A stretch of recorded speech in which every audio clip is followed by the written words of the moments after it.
10:31 en toda la República Argentina a través de AM1210 para toda la provincia de Buenos Aires. Hablamos con el doctor José Antonio Cisneros, ¿no? Es médico e ingeniero bioquímico, es especialista en sistemas de salud y tecnología y nos atiende amablemente en esta mañana a través de la radio y nos va a contar un poquito sobre su trabajo también en atención online. ¿De qué se trata esto? ¿Cómo se trabaja en estos tiempos de pandemia? Y una situación, un impacto muy grande que tenemos a nivel mundial. Recién charlábamos también con Joan Pons, enfermero que está en Inglaterra y uno de los voluntarios que aceptó probar la vacuna, ¿no?, de Oxford, como la conocemos y que aquí en nuestro país se está desarrollando. ¿Qué tal, doctor? Buen día. Julio González es mi nombre. ¿Cómo le va? ¿Cómo anda? Buenos días. ¿Cómo estás, González? Bien, gracias por atendernos. Primero, ¿desde dónde nos está hablando, doctor, para que la gente aquí en Argentina se ubique? Desde la ciudad de Miami, aquí, en el estado de Florida. Mirá vos, desde Miami, mirá qué bueno. Bueno, gracias por atendernos, doctor, muy amable. ¿Sí? ¿Qué análisis hace para comenzar al menos con un tema de la pandemia? ¿Qué impacto está teniendo por allí? ¿Cómo analiza lo que está pasando a nivel mundial? La salud, los sistemas de salud. ¿Qué visión tiene, doctor, de todo esto? Bueno, Estados Unidos ha sido el país más afectado en el mundo en número de casos, en número de muertos, aún prorrateándolo por habitante, ¿no? En ese sentido, pues, de los países desarrollados ha sido probablemente el más duramente criticado por sus políticas de compensación ante la epidemia, ¿no? En parte por el sistema político acá, que hace que cada estado sea como un país aparte, ¿no? De tal manera que los gobernadores tienen bastante autonomía en la forma de implementar las medidas de mitigación de la pandemia, ¿no? Pero aún así, pues hay cifras esperanzadoras de que el número de casos, por lo menos aquí en el estado de la Florida, está bajando, aunque en otros estados la curva está en ascenso. Tú sabes que esto ha sido una curva que se ha replicado a nivel mundial y el perfil es más o menos el mismo. Se alcanza un límite máximo y luego empieza a descender en la medida en que muchas personas o contraen la infección y la superan sin mayores síntomas, o pues se ven en la necesidad de ser hospitalizados y fallecen, ¿no? De tal manera de que, bueno, el daño económico ha sido grande, pero todavía los infectólogos y los especialistas en eso dicen que es posible que ocurra una segunda ola de casos y de personas fallecidas. Claro. Doctor, ¿cómo se explica? Porque aquí en Latinoamérica, usted lo sabe, hay una problemática estructural en el sistema de salud, que si bien es público, pero que tiene problemáticas de hace muchísimos años, y somos un país complicado, y somos países en Latinoamérica complicados desde lo económico, con sistemas de salud que tienen muchas falencias. Pero ¿cómo un país del primer mundo, con la economía que tiene, también siente o sufre el impacto de este virus, doctor? Bueno, mira, yo te podría decir que la crítica aquí ha sido al elemento del liderazgo político, ¿verdad? Porque Estados Unidos indudablemente que tiene una infraestructura de capital humano y de estructura técnica suficiente para combatir eso. Incluso habían comisiones que ya habían hecho planes de trabajo y de contingencia en caso de que esto ocurriese, que no fue algo que debió sorprender a nadie porque llevamos años advirtiendo que uno de los problemas más graves que amenazaba a los Estados Unidos y a muchos países era la posibilidad de una pandemia. Lo que pasa es que a medida que se ha ido notando en los medios de comunicación, es evidente que el presidente Trump decidió llevar una línea de no alarmar a la población, de reducir la impresión del efecto que iba a tener, y esto creó un retardo de 3 o 4 meses en la implementación de las medidas, y eso hizo que para cuando las medidas fueran implementadas, las medidas de distanciamiento social, uso del tapaboca y otras medidas que alarmaran a la población lo suficiente como para que se tomaran las precauciones, ya la cantidad de infectados había sido enorme y ya era imposible contener el crecimiento de la pandemia dentro de los Estados Unidos. Claro. Doctor, usted marcaba recién que se había avisado esto, si se quiere de alguna forma, era presumible que un virus impactara de esta manera a toda la humanidad, porque si uno escucha ahí hasta ideas conspiranoicas, ¿no?, con respecto al virus. ¿Esto era así? ¿Se preveía que esto podía pasar, doctor? Sí, cómo no, es que todos los epidemiólogos tienen avisando de esto desde hace años, porque ya ha habido otros brotes de virus ampliamente infecciosos.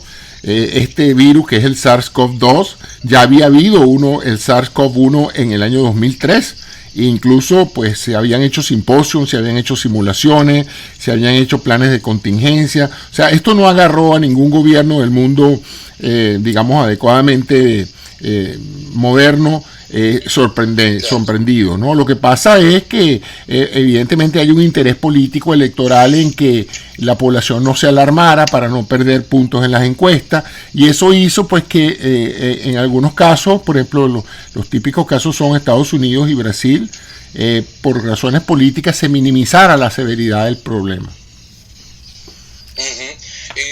Doctor, ¿esto responde a algo natural, digamos? Porque hay muchas teorías. ¿Por qué pasa esto con el virus? Mira, el consenso de los científicos y virólogos mundiales es que esto es algo natural. Ellos han seguido lo que se llama la huella digital genética del virus y evidencian que sí, que esto es un virus de una familia ya conocida que se llama la familia de los coronavirus. Este es uno más de ese tipo de virus. Este fue uno en particular que saltó, como siempre, de un animal al ser humano. Empezó en China, todo eso se sabe. Y mira, la gente que sabe de genética viral ha sido enfática en decir esto no ha podido haber sido generado en el laboratorio. Esta es la consecuencia real de los procesos de mutación que acontecen en todos los virus a través de la historia. Claro. Doctor, ¿cree que la vacuna se va a desarrollar rápidamente? ¿Cómo ve la tecnología humana hoy para enfrentar este tipo de situaciones? Bueno, ya las vacunas están, de hecho se están probando. Lo que no sabemos es si estas van a ser las vacunas definitivas en términos de su eficacia y su seguridad. Pero ya las hay. De hecho, hay 6 vacunas a nivel mundial ya en fase 3, que es la fase donde se prueban las vacunas en grandes cantidades de personas. Hay una en Estados Unidos, una en Alemania, una en Inglaterra y 2 en China. Y la rusa también. Entonces tenemos ya esas 6 vacunas en proceso ya de etapa final. Una de estas o varias van a terminar siendo útiles. Se han probado diferentes tecnologías. Los chinos están trabajando con virus de coronavirus atenuado. Los americanos tienen una tecnología nueva que nunca se había probado, la de la empresa Moderna, que es un código genético sintetizado en el laboratorio, ¿no? Digamos es un RNA sintetizado. En cambio, las vacunas de Oxford y la rusa son esencialmente atrapar un virus ya conocido que no hace daño al ser humano, que es el adenovirus, e inyectarle un código genético que genere, simulando la proteína del COVID, y entonces haciendo que se genere la respuesta inmune.